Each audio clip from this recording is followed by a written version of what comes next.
Movie की शुरुआत world science day के दौरान हो रहे फंक्शन के साथ होती है, जहां साइंस में बिलीव करने वाले एथीस्ट डॉक्टर लेनिन सत्यम को स्टेज पर इनवाइट किया जाता है। उन्हें अपने विचार को सभी के सामने रखने के लिए बोला जाता है। वो स्टेज पर आते ही कहते हैं, हमारे यहाँ पर किसी भी शुभ काम को करने से पहले मुहूर्त का इंतजार किया जाता है, चाहे वो शादी का मुहूर्त हो या मरने का मुहूर्त। यहाँ तक रॉकेट को आसमान में भेजने से पहले भी मुहूर्त का ही इंतजार किया जाता है। क्या ये साइंस है या ढोंग? इसी कड़वे शब्दों से लेनिन सत्यम की बातें शुरू होती है। वो लोगों को समझाते हैं, अगर श्रद्धा अच्छाई पर भारी पड़ने लगे तब हमें समझ लेना चाहिए वो अंधश्रद्धा है। वो ये भी बताते हैं, मैं नास्तिक हूँ और मुझे साइंस पर ज़्यादा भरोसा है। और इसी के साथ सीन भी शिफ्ट हो जाता है और हम लेनिन सत्यम के परिवार को देखते हैं, जहां उनके परिवार में उनकी पत्नी के साथ 2 बच्चे थे। वहीं बड़े बेटे ने फॉरेनर से शादी कर ली थी और उनका एक बेटा भी था। वहीं सत्यम के छोटे बेटे का नाम विप्लव था। उसने हाल ही में अपने कॉलेज को कंप्लीट किया था। खैर, सत्यम के तरह उसका परिवार भी नास्तिक ही था, लेकिन उनकी पत्नी को भगवान में काफ़ी आस्था थी। खैर, इन सब के बावजूद वो सारा परिवार एक साथ खुशी खुशी रहता था। जिसके बाद हम विप्लव को अपने नए ऑफिस जाते हुए देखते हैं। यहाँ उसे अपने बॉस से खुशखबरी मिलती है, बधाई हो, आप बहुत किस्मत वाले हो कि आपको हैदराबाद में ही पोस्टिंग मिल गई।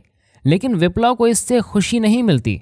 वो अपने बॉस से रिक्वेस्ट करता है, मैडम, मैंने पूरी ज़िंदगी हैदराबाद में ही गुजारी है, इसलिए मैं आपसे रिक्वेस्ट करता हूँ कि आप मेरी किसी दूसरी जगह पर पोस्टिंग कर दीजिए। यहाँ बॉस को विप्लव पर गुस्सा तो आता है, लेकिन वो उसके फोर्स करने पर कुछ करने का सोचती हैं।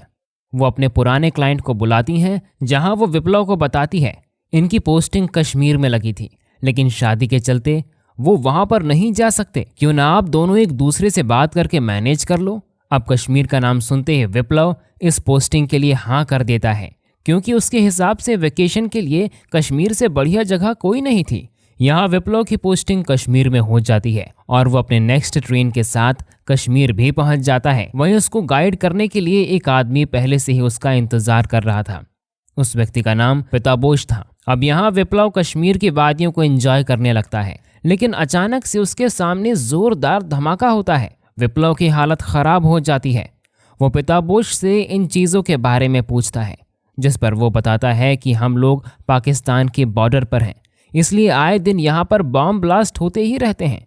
इसी दौरान वहाँ पर कुछ आर्मी वाले भी आ जाते हैं। वो लोग विप्लव और पिताबोश को वहाँ से चले जाने को कहते हैं। खैर, इस वक्त तक विप्लव को समझ आ चुका था कि उसके कश्मीर आने का डिसीजन बिल्कुल ख़राब था। यहाँ तक उसे कश्मीर में फ्रेश होने के लिए भी बाहर जाना पड़ता है। अब भूख लगने पर लोगों के दरवाजे खटखटाने पड़ते हैं, लेकिन सबसे बुरी बात तो ये थी कि कश्मीर में हर कोई एप्पल को दान किया करता था। विप्लव का अब दिमाग खराब होने लगता है, जिसके बाद वो अपने बॉस को कॉल करके उसे वापस बुलाने को कहता है, लेकिन बॉस उसके फ़ोन को अनसुना करके छोड़ देती है। विप्लव के पास अब कोई भी चारा ना होने पर वो पिताबोश के साथ बोट पर एंजॉय करने चला जाता है।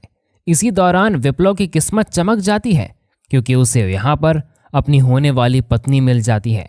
उसे एक ही नज़र में बुर्का पहनी हुई उस लड़की से प्यार हो जाता है, जो खुद बोट पर अपने दोस्त के साथ घूम रही थी।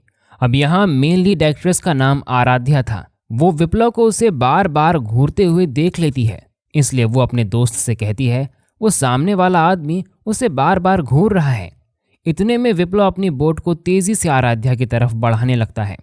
वहीं आराध्या की दोस्त बोलती है, हमें इस आदमी को सबक सिखाना ही होगा। इसलिए वो आराध्या के साथ बोट से उतर जाती है और जब विप्लव उसका पीछा करके वहाँ भी आ जाता है, तब उसकी दोस्त बोलती है, तुम्हें पता भी है तुम किससे बात कर रहे हो? बेगम जान अपने 8 साल के भाई फिरोज़ को ढूंढते हुए पाकिस्तान से यहाँ आई हैं। अगर तुम इनको परेशान करोगे तो बेगम जान की पाकिस्तान संगठन से काफ़ी सारी जान पहचान है, इसलिए तुम लोग पास आने का सोचना भी मत। अब पिताबोश पाकिस्तान का नाम सुनते ही डर के मारे बिल्ली बन जाता है, लेकिन विप्लव उन्हें बोलता है, तो क्या हुआ, पाकिस्तान के होने के बाद भी ये एक इंसान है, इसलिए मैं आपकी छोटे भाई फिरोज़ को ढूंढने में मदद करूंगा। लेकिन वो दोनों लड़कियां विप्लव को मना करके वहां से चली जाती हैं।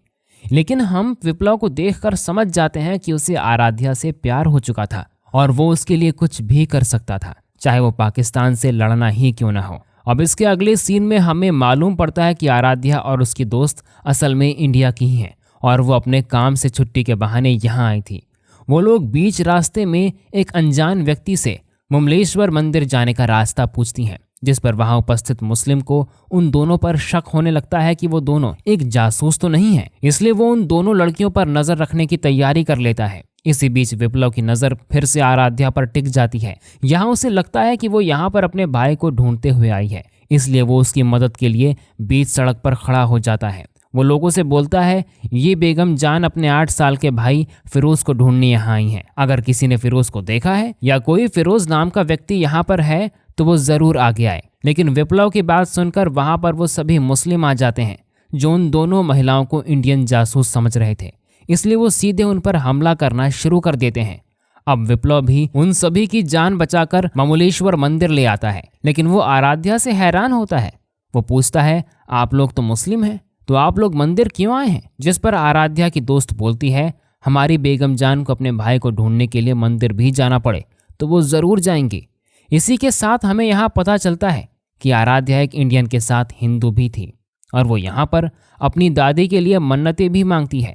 जिसके बाद हम विप्लव को देखते हैं जो कैसे भी करके उन दोनों लड़कियों को उसके घर में आराम करने को मना लेता है, जिस दौरान वो आराध्या पर अपनी किस्मत को ट्राई करता रहता है। वो उसे एक बार नॉनवेज भी खाने को देता है, लेकिन उसे बिल्कुल भी अंदाजा नहीं था कि आराध्या असल में वेजिटेरियन है। खैर, यहाँ विप्लव अपनी गलतियों के लिए माफ़ी भी मांगता है, जिसके बाद हम विप्लव को उस लड़की के लिए फिरोज नाम के सभी बच्चों को ढूंढ कर ले आते हुए देखते हैं, लेकिन वो अपने भाई को पहचानने से इनकार कर देती है। जिसके बाद विप्लव उन बच्चों को बॉर्डर ऑफिसर के पास ले जाता है, जहां वो उन सभी बच्चों को अपने परिवार से मिलवा देता है। खैर, इसी दौरान अब आराध्या को भी विप्लव से प्यार होने लगा था, लेकिन वो इस चीज़ को जाहिर नहीं करती और एक दिन वो विप्लव को बिना बताए उसके घर से चली जाती है। वो विप्लव को बताती है कि उसे अपना भाई मिल चुका है, इसलिए वो वापस अपने देश जा रही है। लेकिन विप्लव को अपने प्यार पर विश्वास था। वो आराध्या से मिलने के लिए पाकिस्तान की ट्रेन में भी चढ़ जाता है, लेकिन वो उसे वहां नहीं मिलती, बल्कि वो हैदराबाद जा रही ट्रेन में उसे देखता है। अब वो उससे मिलने वहां पहुंच जाता है। वो आराध्या से कहता है, मुझे पता है तुम मुझे पसंद करती हो, वहीं अगर मुझे अपने प्यार को पाने के लिए तुम्हारे साथ पाकिस्तान भी जाना हो या वहां जाकर तुम्हारे परिवार से परमिशन भी लेनी हो, वो सभी चीज़ें मैं करने को तैयार हूँ। लेकिन इस बार आराध्या पहली बार विप्लव के सवालों का जवाब देती है। वो कहती है, मैं एक ब्राह्मण हूँ और मैं पाकिस्तान नहीं बल्कि अपने गांव जा रही हूँ। रही बात तुमसे प्यार करने की, वो तो मुझे तब से हो गया था जब से मैंने तुम्हें फिरोज को ढूंढने के लिए कड़ी मेहनत करते हुए देखा था, लेकिन तुम्हें पहले मेरे पिता से परमिशन लेनी होगी। अब यहाँ पर हमें पता चलता है कि आराध्या का पिता एक पुजारी थे जिनका नाम चंद्रंगम था। वहीं विप्लव के पिता बिल्कुल अपोजिट एक नास्तिक थे। अब जब उन दोनों को एक दूसरे के पिता के बारे में पता चलता है, तब वो समझ जाते हैं कि उनके पिता एक दूसरे को बिल्कुल पसंद नहीं करते, जिसका मतलब उन दोनों को अपने पिता से भी लड़ना होगा। वहीं अगले सीन में हम सत्यम और चंद्रंगम के बीच में डिबेट होते हुए देखते हैं, जो पूरी टीवी पर ऑन एयर हो रही थी। अब उन दोनों में अपने अपने बातों को लेकर बहस हो जाती है। वहीं दोनों लवर अपने अपने घर आ चुके थे। वो दोनों सबसे पहले अपनी माँ से अपने प्यार के बारे में शेयर करते हैं और दोनों ही माँओं की हालत खराब हो जाती है जब वो एक दूसरे के पिता के बारे में जानते हैं। लेकिन फिर भी वो दोनों माँ अपने बच्चों के लिए अपने पति से लड़ने को तैयार थी। वहीं अगले सीन में हम विप्लव को देखते हैं जो सीधे चंद्रंगम के पास जाता है। यहाँ वो उनसे आराध्या का हाथ मांगता है। वहीं साथ में वो अपने पिता के बारे में भी बताता है, जिससे चंद्रंगम का सन इन लॉ काफी गुस्सा जाता है और वो उसे वहां से चले जाने को कहता है। वहीं विप्लव ने कैसे भी करके अपने पिता को चंद्रंगम से बात करने के लिए राजी कर लिया था, जिसके बाद चंद्रंगम को भी अपनी बेटी की वजह से मिलने आना पड़ता है। यहाँ चंद्रंगम विप्लव की कुंडली को पढ़ता है, जिसके बाद वो उसे और उसके पिता के साथ में हवन करने को कहता है, जिसके बाद वो विप्लव की आराध्या से शादी कराने को रेडी थे। यहाँ उन्हें लगता है कि विप्लव की कुंडली में काफ़ी सारी दिक्कतें हैं, जिसके चलते अगर वो सही समय पर अपने पिता के साथ हवन नहीं करता है तब उन दोनों के बीच में काफ़ी सारी परेशानियां आ सकती हैं। अब ये बात सत्यम को अजीब लगती है। उसे लग रहा था कि चंद्रंगम बदला लेने के लिए उससे ये सब करवाना चाहता है, इसलिए वो उसकी बातों को मानने से मना कर देता है, जिसके बाद उन दोनों परिवारों में दूरियां और बढ़ जाती हैं और आखिर में जब आराध्या विप्लव की साइड लेती है तब उसके पिता उसे घर से निकाल देते हैं। लेकिन विप्लव उसे सही समय पर संभाल लेता है और वो आराध्या से कसम खाता है कि वो उसे हमेशा खुश रखेगा और वो उन दोनों परिवार को दिखा देगा कि वो दोनों शादी के बाद भी काफ़ी खुश रह सकते हैं। दोनों एक दूसरे से शादी कर लेते हैं, जिसके बाद मीडिया पर उनकी शादी वाली बात काफ़ी फैलती भी है। जिसके बाद हम उन दोनों को विप्लव के बॉस के अपार्टमेंट में रहते हुए देखते हैं। वहीं शादी के कुछ महीनों बाद आराध्या को प्रेग्नेंट होने की खुशखबरी मिलती है। वो विप्लव के साथ चेकअप के लिए आती है, लेकिन उसे डॉक्टर से बैड न्यूज़ मिलती है। वो कहती है इस तरह की चीज़ें काफ़ी नॉर्मल हैं, असल में आपको मिसकैरिएज हो गया है, लेकिन आपको अपनी होप बिल्कुल नहीं खोनी चाहिए। वहीं आराध्या ये सुनकर काफ़ी दुखी हो जाती है। वहीं विप्लव उसे संभालने में लग जाता है, लेकिन तब तक विप्लव से भी एक गलती हो गई थी। उसने टेस्ट से पहले अपने दोस्त को उसके बीवी की प्रेग्नेंट वाली बात बता दी थी, जिसके बाद वो उन दोनों के परिवारों को खुशखबरी देता है।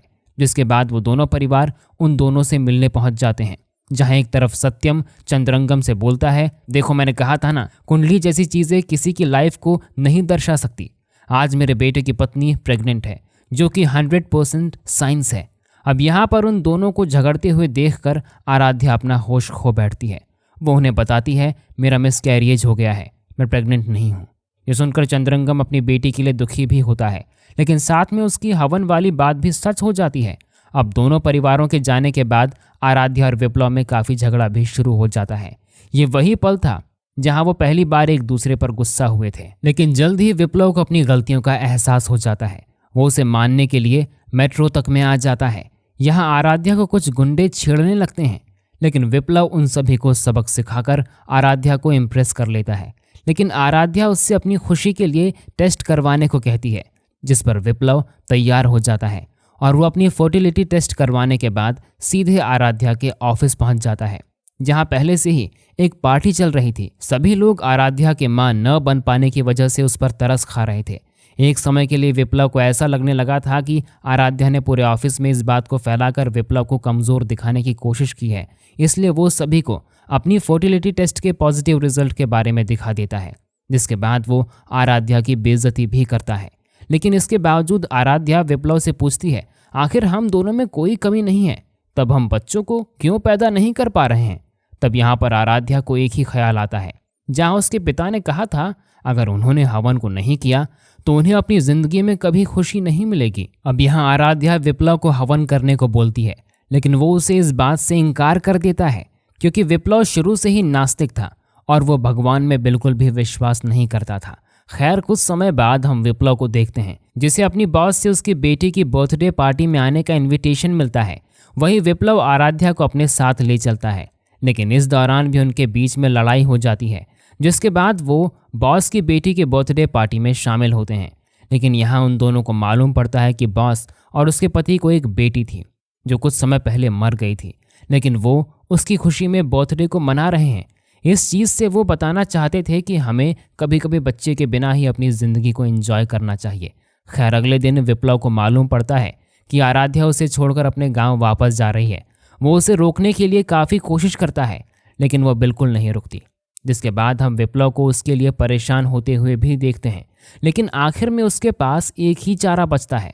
वो आराध्या के पिता से माफ़ी मांगता है और वो उन्हें बताता है कि वो हवन के लिए तैयार है। लेकिन चंद्रंगम उसे बताते हैं कि अगर तुम्हें हवन को सही तरीके से करना है तब तुम्हें अपने पिता को भी बुलाना होगा। अब विप्लव इस बात से रेडी हो जाता है और वो अपने पिता से इस बात को शेयर करता है, जिसके बाद हम मूवी के आखिरी सीन में आ जाते हैं, जहां विप्लव के सामने आराध्या भी आती है। लेकिन विप्लव को असली इंतज़ार अपने पिता का था, जो कि सही भी होता है, क्योंकि एक असल पिता की तरह वो अपने बेटे के साथ हवन को पूरा भी करते हैं। यानी कि एक पिता अपने आप को नास्तिक होने के बाद भी हवन के लिए मना लेता है। खैर अब विप्लव को आराध्या मिल जाती है और वो उसे अपनी सभी गलतियों के लिए माफ़ी भी मांगता है, जिसके बाद इस मूवी की हैप्पी एंडिंग भी हो जाती है।